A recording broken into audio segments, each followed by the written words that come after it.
Heredity और evolution topic में हम लोग आज डिस्कस करेंगे स्पेसिएशन के बारे में। तो स्पेसिएशन क्या होता है? The process of formation of new species from existing species is known as speciation. पुरानी स्पीसीज से नई स्पीसीज के बनने की प्रक्रिया को स्पेसिएशन कहते हैं।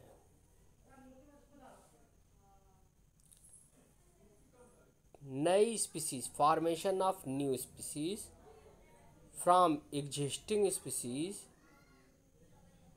की प्रोसेस को स्पेसिएशन कहते हैं।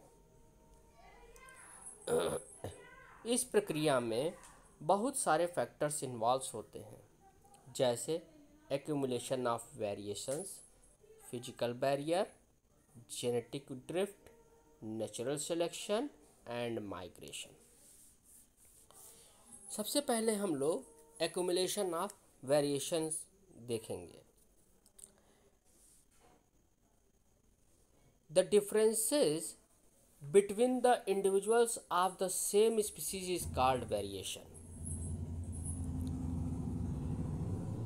मतलब सेम स्पीसीज के इंडिविजुअल्स के बीच में जो डिफरेंसेस होते हैं उसको कहते हैं वेरिएशन। और ये वेरिएशंस जब जनरेशन टू जनरेशन एक्यूमुलेट होते चले जाते हैं तो उनको कहते हैं न्यू स्पीसीज। एक्यूमुलेट होते हैं तो क्या बनती है? एक नई स्पीसीज प्रोड्यूस होती है, बनती है। दूसरा पार्ट है फिजिकल और जियोग्राफिकल बैरियर। पॉपुलेशन, जब कोई पॉपुलेशन है, सपोज ये एक पॉपुलेशन है और ये एक पॉपुलेशन में इसमें रहने वाले इंडिविजुअल्स जब एक बैरियर के थ्रू, जैसे सी हो गया या रिवर हो गया या पॉन्ड हो गया या माउंटेन हो गया, किसी भी फिजिकल या जियोग्राफिकल बैरियर के कारण अगर सेपरेट हो जाते हैं और एक दूसरे से मिल नहीं पाते हैं, तब एक नई स्पीसीज कुछ दिनों के बाद बना देते हैं। नेक्स्ट है जेनेटिक ड्रिफ्ट। जेनेटिक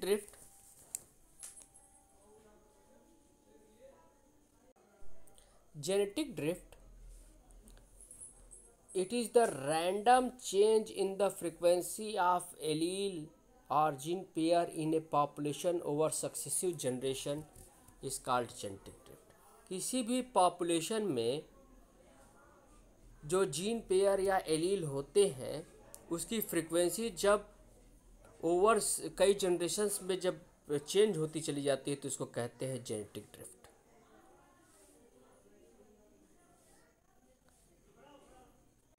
तो डिफिनीशन से क्लियर होता है कि यहाँ पर देखिए, नेचुरल कैलेमिटीज और introduction of members of the same species in an area can produce change in the gene pool of the population causes genetic drift।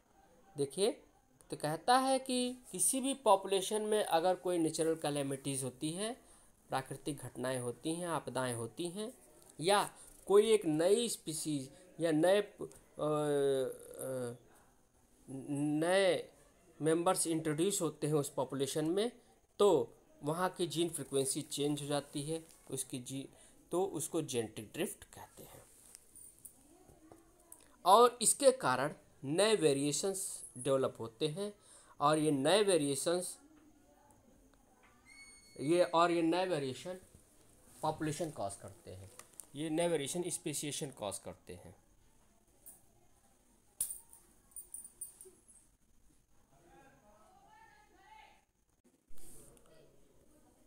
Natural selection: only those individuals of species which have useful variations and can adapt to the changes in the environment survive and other dies।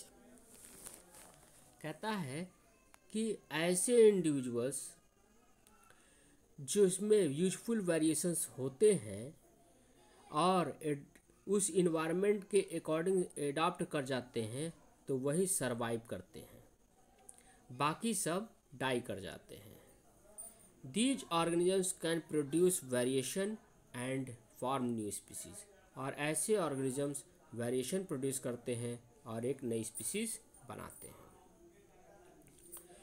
Next है migration. Some individuals of a species may migrate to new geographical area and adjust to that changes in the environment and develop new variation and produce new species। कुछ individuals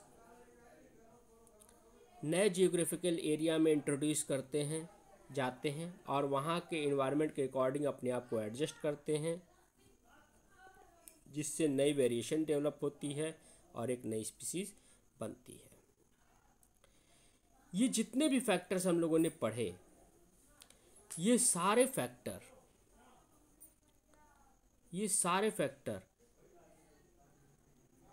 एक minor change के लिए responsible होते हैं, लेकिन ये जो minor एक छोटा एक स्मॉल चेंज होता है बहुत ही सिग्निफिकेंट होता है। और ये माइनर और सिग्निफिकेंट जो चेंजेस होते हैं, वेरिएशंस होते हैं, ये माइक्रो इवोल्यूशन कॉज करते हैं।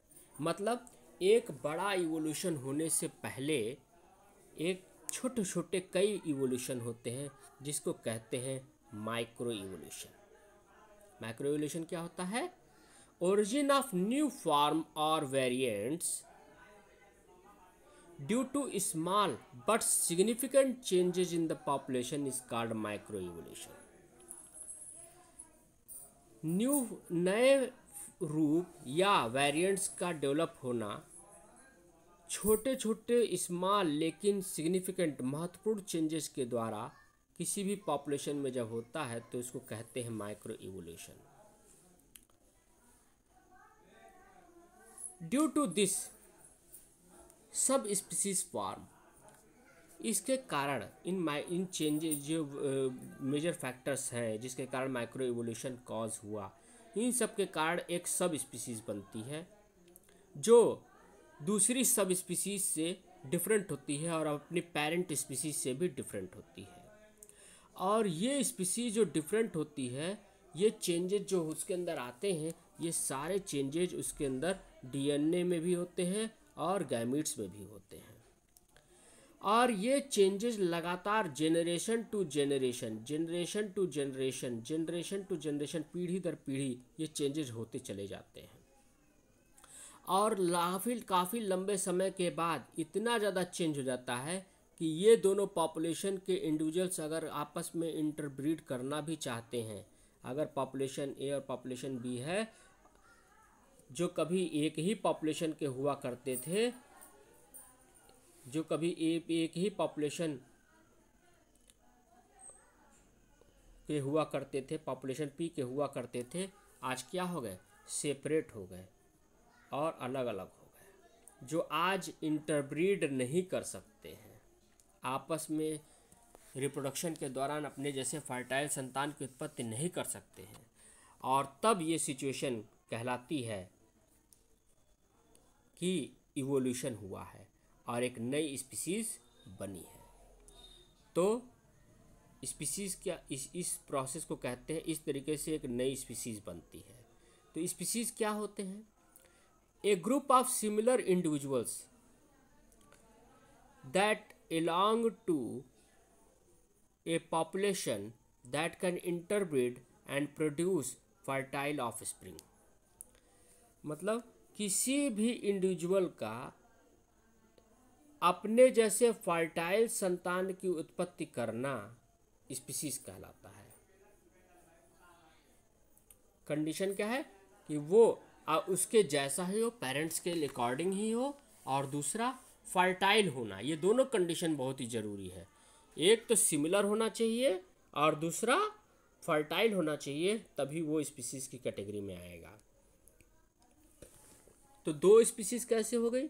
जो स्पीसीज पहले ए और बी दो सब स्पीसीज थी, जो पहले आपस में ये दोनों स्पीसीज अब आपस में इंटरब्रीड नहीं कर सकती हैं। आपस में अगर सेक्स के दौरान अपने जैसे बच्चे नहीं पैदा कर सकते हैं। तो ये क्या हो गए, ए स्पीसीज जो पहले आपस में अपने जैसे संतान पैदा कर लिया करते थे अब नहीं पैदा कर सकते हैं। तो इससे क्या पता चला कि ये दोनों स्पीसीज सेपरेट हो गई हैं, मतलब ये दोनों स्पीसीज अलग हो चुकी हैं। तो इस तरीके से हम लोगों ने यहाँ पर जो सब स्पीसीज है ये दो स्पीसीज थी ए और बी, ये आपस में पहले रिप्रोडक्शन कर सकती थी और अपने जैसे संतान पैदा कर लेती थी।